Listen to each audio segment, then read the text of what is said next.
Hello and welcome to Mission Nonprofit. I'm your host, Robert Cam.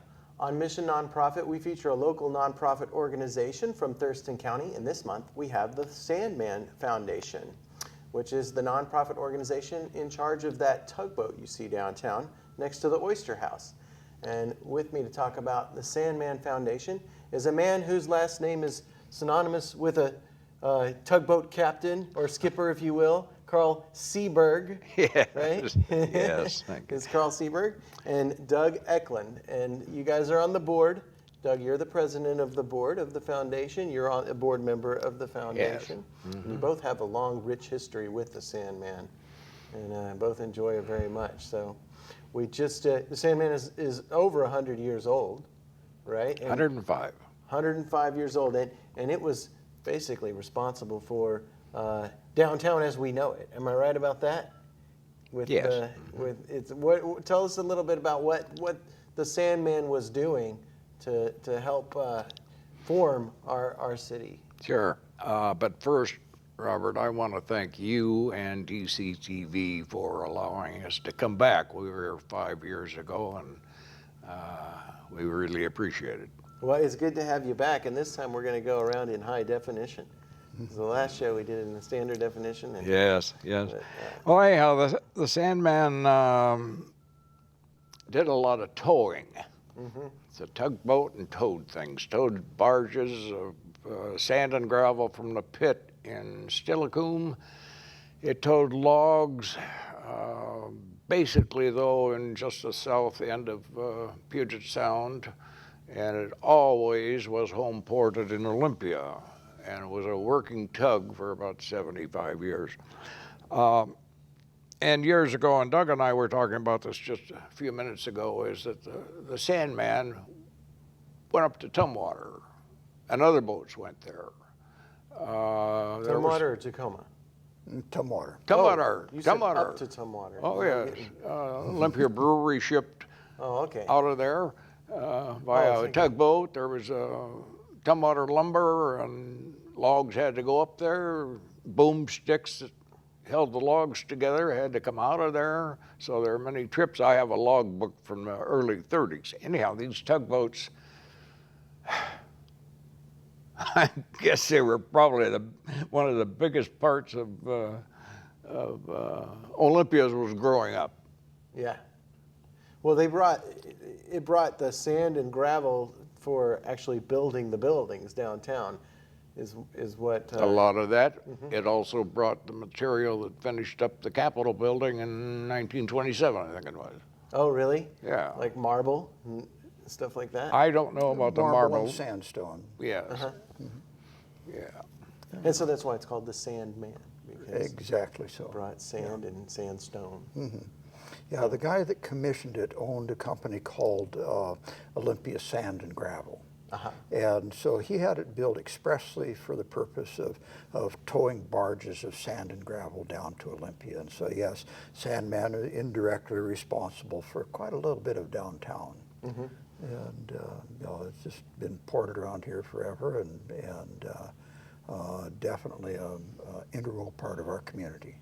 So it was a regular sight when you were a boy, right? And you're telling me you used to watch it or look for it. Oh, yeah. Well, and actually, my participation in it really began with my father in the 1930s. And he and his buddy in grade school would go up and they'd watch on the 4th Avenue Bridge and try and figure out where Sandman was today. It was a busy boat. And so when I grew up, I lived out on Cooper Point. And my dad taught me to recognize the Sandman. I'd watch for it going up and down the bay with barges, with logs, with this and that and the other. And I really enjoyed watching it as a child. And now after all these years, I'm fortunate enough to be able to spend a lot of time down there. I love it. And so you do tours of the boat. Is that what you do for them? For the foundation? Yeah, well, right now I am it's my time for a tour as the president of the Sandman Foundation. I'm also the engineer. Mm-hmm. And yeah, it's been one of those things that it's my joy. And you guys are looking for volunteers to help out. Yes, with we the are, tours. and if I could speak about that, and then Doug is going to go on with more things pertinent to the Repairs. boat. Yeah. I say that we desperately need volunteers. We need docents, we need crew members, we need people that are willing to learn about the boat, teach people about the boat, and do work on the boat. But there are a lot of fringe benefits being a volunteer. And but before we get into that, I want to say that there's roughly 35 shifts, 2.5-hour shifts, 4 of them each weekend, 11 to 4. That's broken into 2. And there's about 35 in a month, depends on how many weekends. There's about 35 shifts, and currently we have perhaps 15 that are filled by docents. And Don Taylor, that was with me in 2010 here, he fills the rest of the shifts. And so we need people, and it's interesting because a lot of the locals don't know about the Sandman, but people from out of town know about it, which is just one of the funny things about it. But anyhow, we need volunteers, and the fringe benefits. They can be aboard the Sandman whenever it leaves the dock. They'll be able to steer the boat. They will learn, perhaps in a long time, to start the engine and operate the boat. They'll learn the rules of the road, of traveling up Sound, because we started last year 5 trips. And we really increased the visitors that came on. Of course, with that, I had, in the last 10 years, since the boat was relaunched in 2005, we've had about 60,000 visitors. And our trips out of town equal about 10,000, a little over 10,000. And last year with 5 trips, we had 3,253 that signed the book. Not everybody signs the book. But in any case, the docent learns to tell people how much they want to know. They might just want to look at things and go. But you have to get to the point where you sense that. But it's fantastic because there are people from over 70 countries have been on the boat, and every state has had one, at least one. We just filled up, wasn't it? No, it's been quite a while. It was another country that was just added. But that's it. It's a fantastic thing to be doing, to meet these people and to explain to them the Sandman. If people want to volunteer, do they go to your website, or how do they get a hold of you? We have it's called tugsandman.org. That's a website there on your shirt, tugsandman.org. Yeah, and also Don Taylor is the volunteer coordinator, and his number is 360-866-2262. All right, so they can get a hold of you guys. Yeah. But you need volunteers. You also need some funding, and that's because you need some repairs. Am I right, Doug? You're the chief engineer. Tell us what we need to do to keep the Sandman running and operational. Well, Sandman lost one of its sources of funding right now, and so we've got a big hole in our operational budget. And we're trying to find ways to fix that. And so we're looking for money from various sources. One of the ways that we actually fund a fair bit of what Sandman does is by onboard donations. Those people who are so kind to come down and visit us, which we like to see them, and then who are even kinder yet to give us a little bit of money when they do so. We're still trying to attract other funding to the boat, but definitely visitors form a big part of our funding right now. That's operations funding.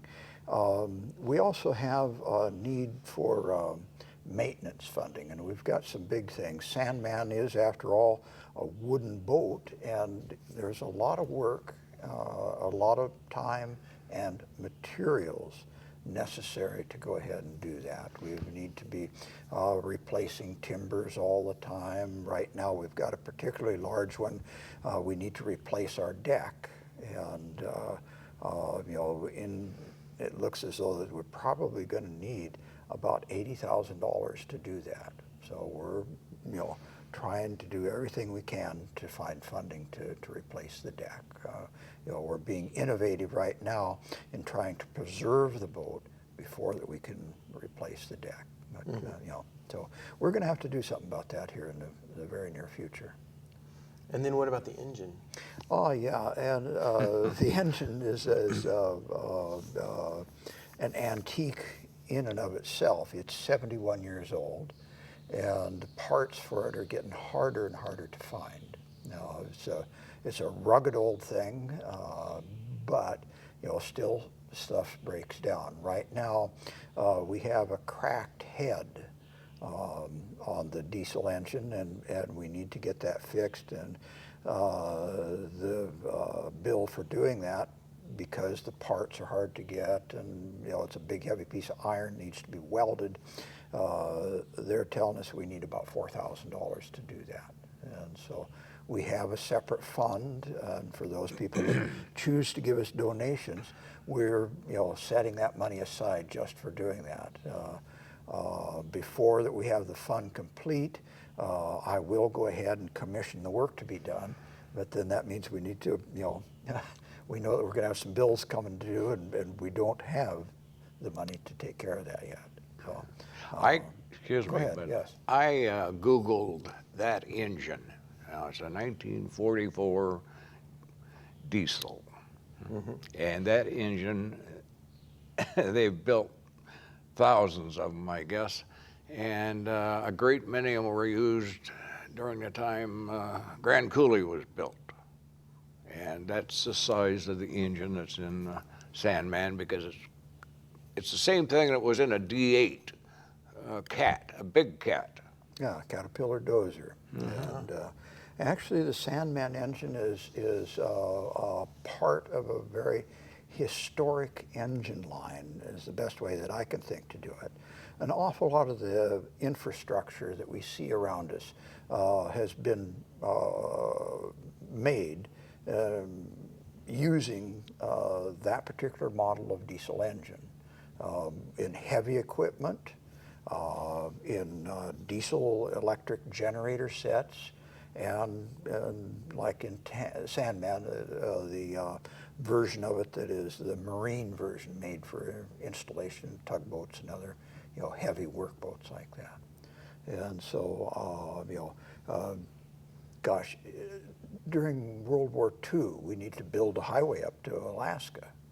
And they were having a heck of a time doing that until they brought in a whole fleet of D8 Caterpillars, and the thing just boom, boom, boom, went really fast. And so that engine, performed huge parts of that. When I was growing up, the interstate highway system was expanding. Again, those engines did an awful lot of work, building I-5 around here locally, all over the nation.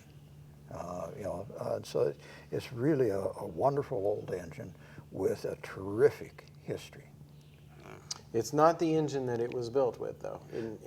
Okay, so Sandman was commissioned in 1908. That's correct. And then it was a steam engine.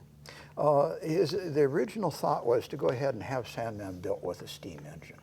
However, the original guy that did that, Mr. Weston,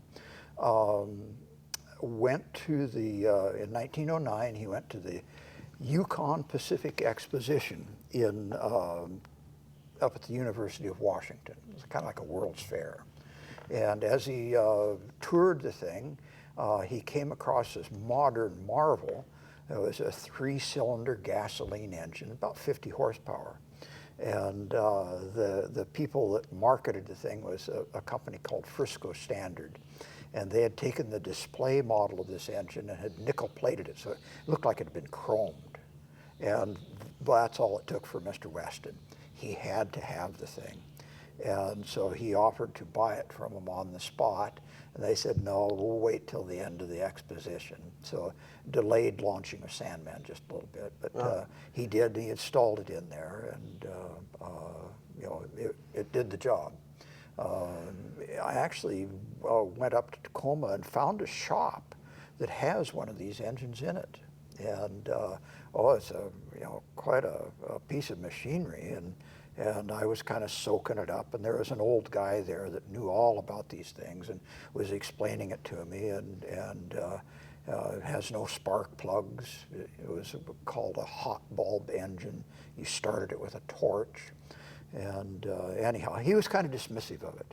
He took a look looked me right in the eye, and he says, they had a tendency to catch on fire. So, anyhow, not good for a wooden boat. No, it nonetheless served, for about 10 years, and by that time, diesel engine technology had gotten in pretty good shape, and so they installed a 4-cylinder Fairbanks Morse engine. They ran that for up till 1944. And then the current engine was installed. And so that was a 50 horsepower. That doesn't sound like a lot for pulling barges. It was probably a little underpowered, but then, moving things on the water is one of the more efficient ways to do it. Yeah. I don't have an exact number, but those sand and gravel barges probably hauled about 100 truckloads of sand and gravel. Wow. So they were heavy. And so it'd maybe take you a while to get down here, but you could do it. What about the engine that's in it now? What's the horsepower on that? Well, the engine that's in it now is, I see various things. Most of the time, we tell people it's rated at 110 horsepower. And because the boat has this really old-time shaped hull, the propeller gets an unusually good bite on the water. And so I talked with a guy that operated the boat in the 1950s, and he was telling me that, boy, when he was hauling logs with that thing, big log rafts coming from Shelton down to Olympia, that he could keep right up with the boats that are considerably bigger than Sandman. Wonderful tug for pulling on a line real hard. Currently, we have a 54-inch prop. About that, isn't it? Pretty close. Yeah. Anyhow, there is so much torque, and actually you don't rate those motors in horsepower, you rate them in torque. But in any case, we have to steer it one spoke to the right, otherwise the boat, because of the torque, will just turn the boat left, and it will go in a circle if you let it. Yeah. So, Carl, there was some dark days for the Sandman there for a while. And last time you came on the show, we discussed the whole renovation of it because it actually sank. Yeah. And you had to. 1998.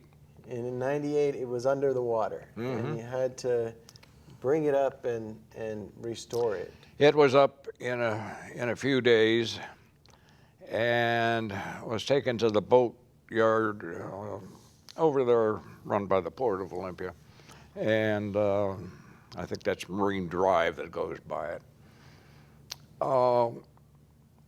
And it took till 2005 to restore it, and the cabin, for instance, not only the wheelhouse but the galley and the head that's in the middle had to be replaced board by board because it was so rotten. But take a piece off the old, match it, put it in on the new. Took over 10,000 volunteer man hours, and I think last figure I heard was somewhere around 375,000. Oh, wow. Was that? Yeah, that's pretty accurate.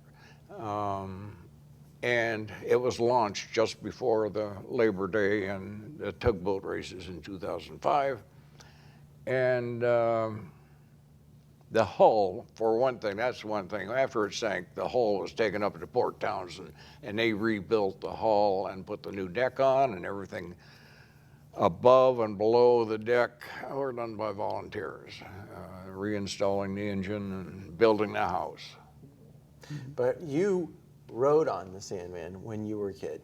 Yes. And yeah. And so you were telling me that they didn't build the steps that Yeah, they used yeah. to have. Well, now it has just a ladder going down into the bunks, right? yeah, Is that what it there's is? an interesting, I think it's kind of interesting, Delta V. Smith, tug and barge. He owned the Sandman for the majority of the years it operated, somewhere around 40. So I interviewed his son, D. Wayne Smith, prior to the centennial 5 years ago. And we were talking about his dad's fleet of boats, and he said, "You were never on that boat."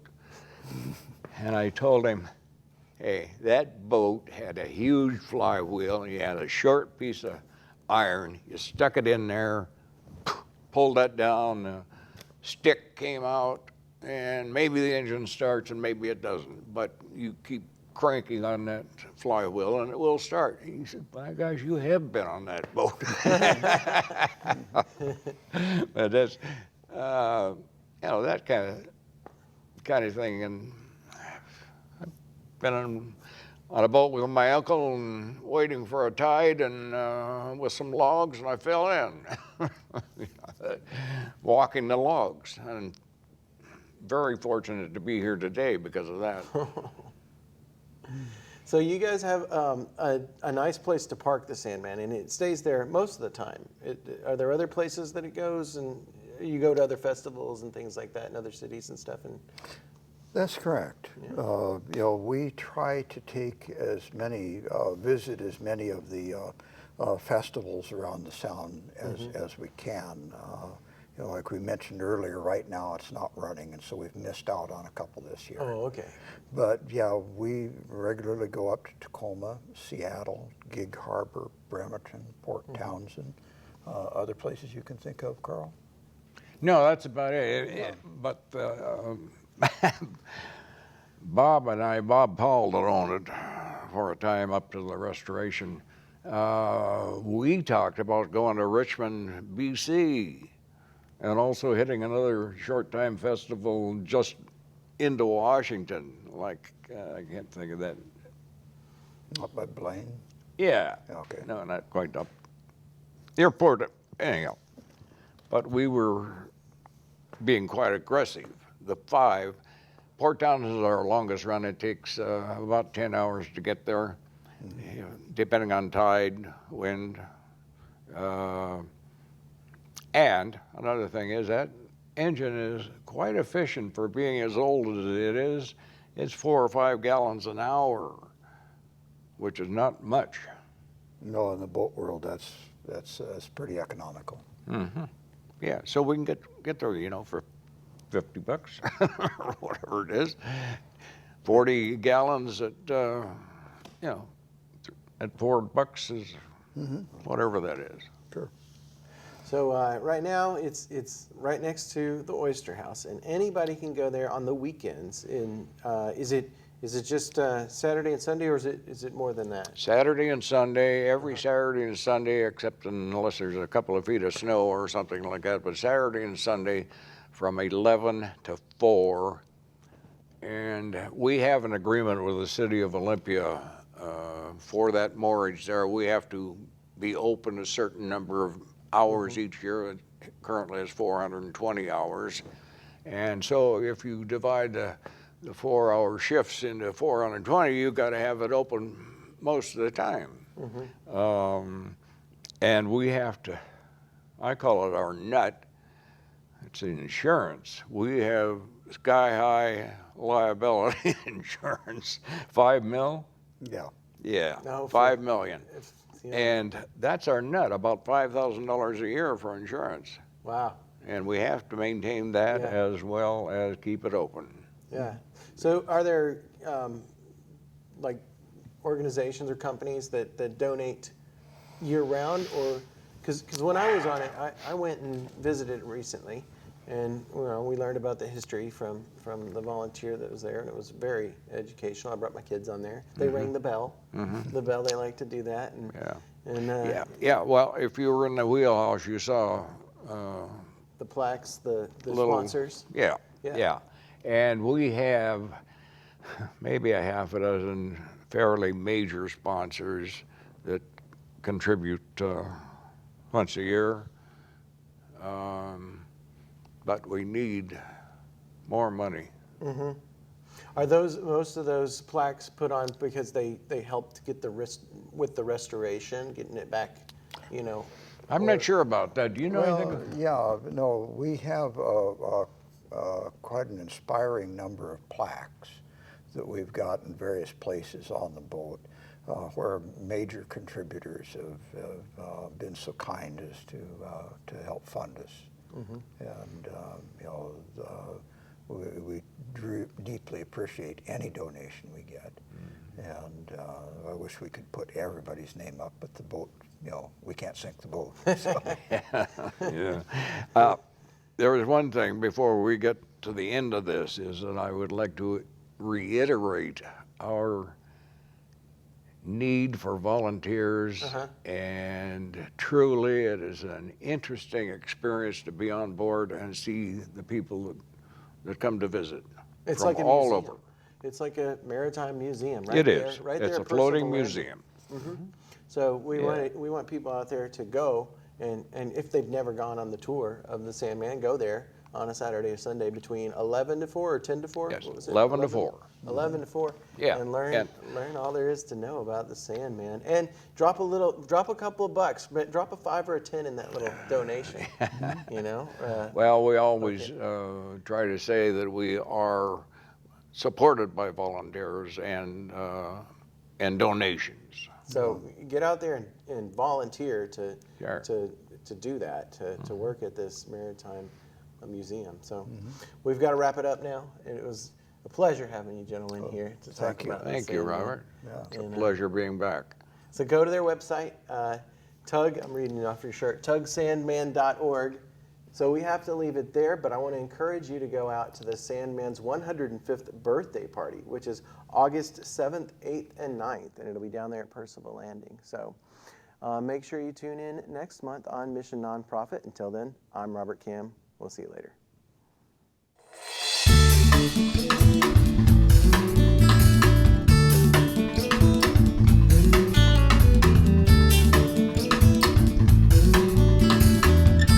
If you know of a local nonprofit that's making a difference in our community, give us a call at 956-3100 extension 103 or send an email to rkam@tctv.net.